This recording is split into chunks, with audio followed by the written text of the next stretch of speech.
send out the message that if Arsenal falter, they will be waiting for them. An emphatic win in the end here that takes them 2 points behind the leaders with 3 games left to play for each. And for Arsenal, the first of those engagements comes tomorrow at the London Stadium against a West Ham team fighting for their lives. Jeremy Doku it was who pointed...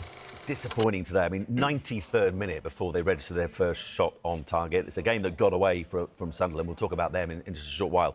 He seemed very, very downbeat in that interview. I guess people read a lot into that, but for a draw at Sunderland, less for a United side, they need to be going to a place like that and expecting more. But he seemed very despondent. Yeah, he did. He just didn't sound right. Even like, it is a good point. You know, when you don't play well, get a point. But when you're manager of Man United, you've got to come out and say, all right, it was a point, but we expect to come here and win this game, so I'm disappointed. It was like it was a good result, and it wasn't a good result. It wasn't a good performance. What it was worrying is next season. This season, I said before, once a week. Now, all of a sudden, you know, next season they're going to be in Champions League football, and their squad looks very shallow. You know, Mason Mount's playing centre midfield today with Mainu. You know, Zertsky up front. Sorry, but he's not going to do it for Man United, in my opinion, so he'll probably be moved on. So it just shows you where they are. So it'll be a worry for them. They need to invest in some players, otherwise they'll be fighting for top 4 next season. Well, let's just pick you up, Merce, on that squad size, because it's clearly something that's going to be needed addressed. I mean, it's underlined by the fact that in the 4 games where Casemiro hasn't started, they haven't won. And, of course, he's leaving the club at the end of the season. So I guess the question is... They're going to need to do some big buying over the course of the summer. You're going to be back in the Champions League and hopefully competing on multiple fronts next season. They just haven't got that depth. No. So does Carrick get trusted to help bring that depth? Well, that'll be up to the owners of the club. Do you think he should? For me, he's done enough to get him in this. He's got them into the Champions League. They never looked like getting in the Champions League before he come in a million years. But he's a big decision because, you know, they've got to buy a centre midfield player, top draw centre midfield player. The one that comes to mind is Anderson, but Anderson's still young. Do you know what I mean? He's played at Forest. You see him this week, the other day at Villa. Got run ragged, you know. So he's got to come here and dictate the game with Mainu. They haven't got a centre forward. I mean, Sesko plays up front, but they still need another one because Zertsky, for me, just hasn't got it, in my opinion. I think he's a nice player, but I just don't think this is the club for him. But they need to sort something out because I think next season, watching that today, and I don't want to take anything away from Sunderland because I thought Sunderland were really, really good. But they will have to invest, and I don't know how it'll work with the fair play rule, how much they can invest, but they need some players. Anyone here be surprised, well, not surprised to see Carrick not in charge come the start next season? Anyone expect him to maybe not be there next season? I think he deserves it, but as we spoke about earlier on in the show, why has it took this long to appoint him? So there's always, I think they must be looking at other candidates and saying other people where they interview other people, but all Michael Carrick can do is do the job he's doing at the moment. Mercy's right, though, you can't be happy going to Sunderland, you're a Man United Football Club and getting a 0-0. He's probably happy because he knows his team didn't play well and he's happy to come away with a point. That's but even if you privately think that, don't say it to United manager publicly. Exactly. Don't say it. And they did have a few injuries. They missed Casemiro as well, but I think he's done a brilliant job there, but a fantastic job. But next season is when he'll be judged massively. But you wish him well and you hope he does get the job.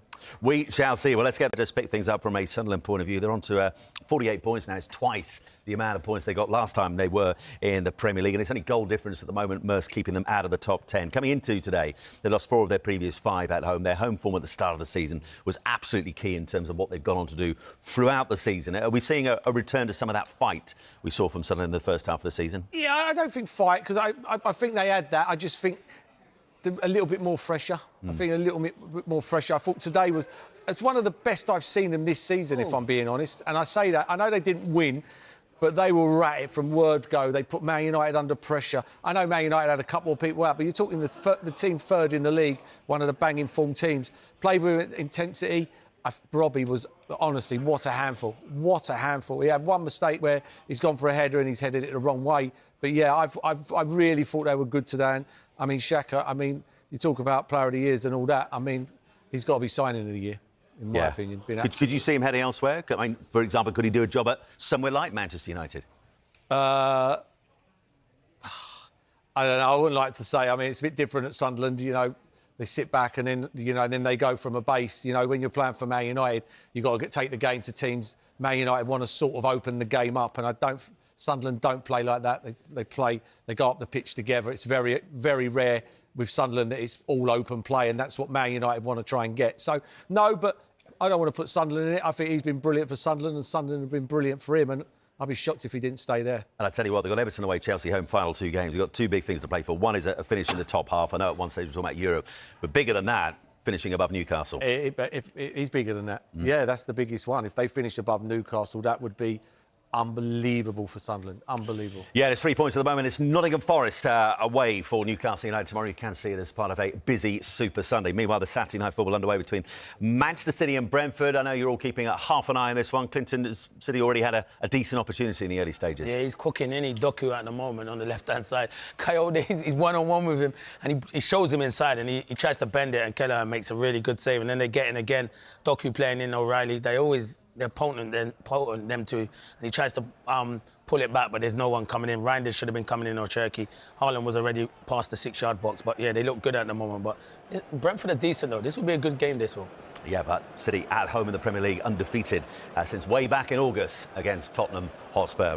Right, let's reflect on the game. I mean, listen, first half, particularly Dorse. Wolves offered absolutely nothing. But then again, they're down. They're relegated with 5 games to go for a play. It's hard to get yourselves up. But Brighton were at it right from the first whistle, weren't they? They were outstanding, really, really were. I expected a response on the back of last week's performance at Newcastle, and they came out, the blocks, wow, rapid. They were on the front foot. Yes, it was gifted from Ordway. They turned the ball over in the middle of the park, Wolves, and they just pounced Welbeck into Minter. They get Mitoma, and then it comes Max de Kuiper. I have to mention him. First start since February, and he was outstanding up and down that left wing, and he dinks it towards the penalty spot. And Jack Hinchelwood, he just comes, he takes off and he leaps and bullets it into the top corner, and 1-0 up after 38 seconds. It was just one-way traffic. Well, it's their fastest ever goal in the Premier League. Yeah. You probably won't be surprised to hear. No, I mean, and it was just so comfortable. It was too easy. It was. I mean, they got the second goal from Lewis Duncan, in swinger from Max de Kuiper again,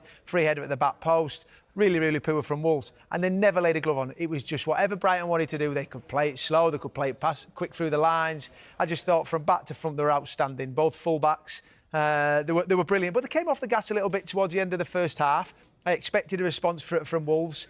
Hugo Bueno went off and David Muller-Wolfer came on, and they came out and they had the 3 best opportunities straight after half-time. They hit the post from crossbar from Mascara and hit the post from Mane. So they had opportunities, but it was far little too late. And then they go and get the goal late on Minte with a little bit of good play down the left-hand side. Dunk to Minte into Ruta, 1-2. A little bit fortunate, and finish it. And like you say, we listened to Lewis Dunk there. Lovely little touch. We are with you, Alfie. It was really special to see, and they send the message. Obviously, the kit man's son has had a brain tumour, had an operation. So on behalf of ourselves, we send him all the best. Yeah, great words. What not so great for Brighton today was the sight of Karim Mitoma coming off what looked like a bad hamstring injury. I mean, for players and for international coaches as well, this is a nervous time with the World Cup just a month away. I mean, listen, we want to make a big judgment on it, but with a month to go, that looked a bad one. Yeah, it did. You see a ball over the top, and we know Mitoma, he's all about the speed. He was up and down that left-hand side. He chops, he turns, and as soon as he let off, he looked like he pulled his hamstring, stopped straight away, went off, Joe Veltman came on. And what you have to realise at this moment in time, and this is why so many games can be affected, because players, if they've not got an awful lot to play for, Brighton have. They're going for European football, could be Champions League football. So you're playing, and it's in the back of your mind, a chance of going playing a World Cup. So I hope Mitoma's not too bad, because he's going to be so important for Japan. But at this moment in time, a lot of players are playing on the edge, and that worry, and one eye on the World Cup.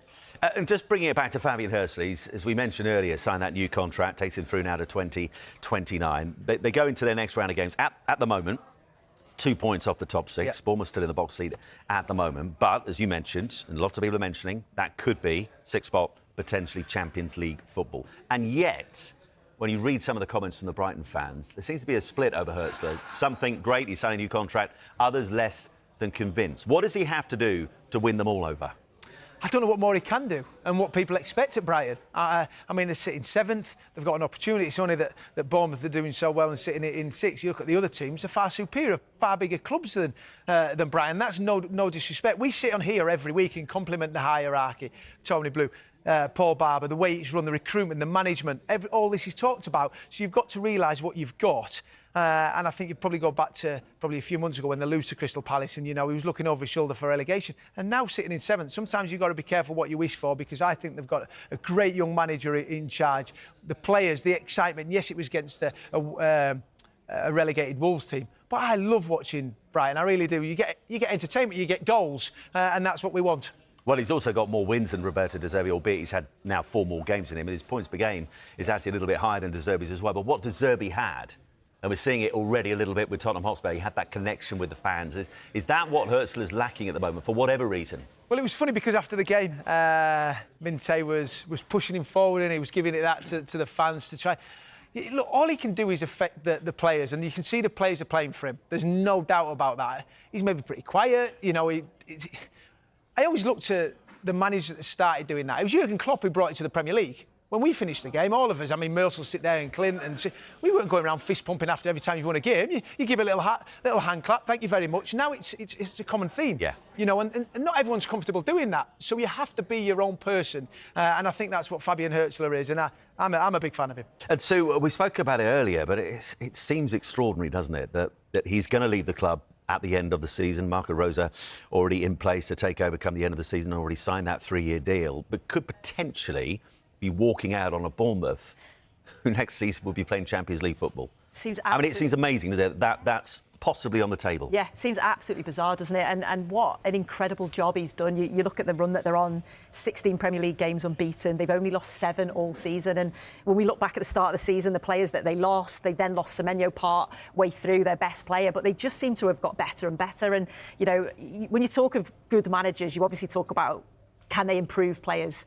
Absolutely, he can do that. Can they develop young players? Absolutely, he can do that. You know, tactically, he's able to change things and tweak things. The game today was 2 evenly matched sides, but they had that sort of moment of quality from Ryan. I know it took a deflection off Bassi, which is what Marco Silva said, and I know that the sendings off probably changed things a little bit, but again, just another win, another strong performance from them, because 2 very good sides that both played lovely stuff, but maybe just lacked the end product, especially Fulham. But yeah, incredible run. And like you say, what a bizarre story. If Bournemouth get into the Champions League spots, Iriola won't be there to take them forward. Because he would leave on a massive high. Yeah. But he would also leave with unfinished business. Absolutely. And you know, straight away, I think, you know, I was listening to the fans and they were singing his name all the way through. They absolutely adore him and adore what he's done. Wow. But yeah, just such a well-run club. The fact that he's announced that he's leaving, straight away they know who they're going to appoint next, and that's what they do with players. You know, we talk about very well-run clubs, and Bournemouth are right up there with that. That the managers go in, they know who's going to come in next. But from him personally, you just wonder, would there be that little bit of regret if he does get them there? But yeah, outstanding from him. Just quickly, Stenhouse will get the chance to play Scottish Championship football next season, because finally they have taken care of business at home to Queen of the South. They're through on penalties in the end by 4-3, and will play Alloa Athletic for a place in the Scottish Championship next season. They beat Airdrieonians by 3-1, therefore relegating Airdrieonians. But Stenhouse through on penalties by 4-3 in the end. And Sue, just coming back to your game, because we were talking about Junior Krupi before kick-off, the 19-year-old absolutely flying at the moment. But Ryan, another 19-year-old, 3 in his last 3. I mean, another teenager. There's some prospect. Absolutely. And like you say, we spoke about Krupi, and he had a few moments, but probably wasn't at his very best today. But he obviously went from the 10 when the sending off happened. He then went into that number 9 position because they took Ivan Nilsson off, and I think he's better just behind, isn't he, playing off the striker. But again, just show moments of quality. But Ryan, another one, like you say, youngster that's come into the league.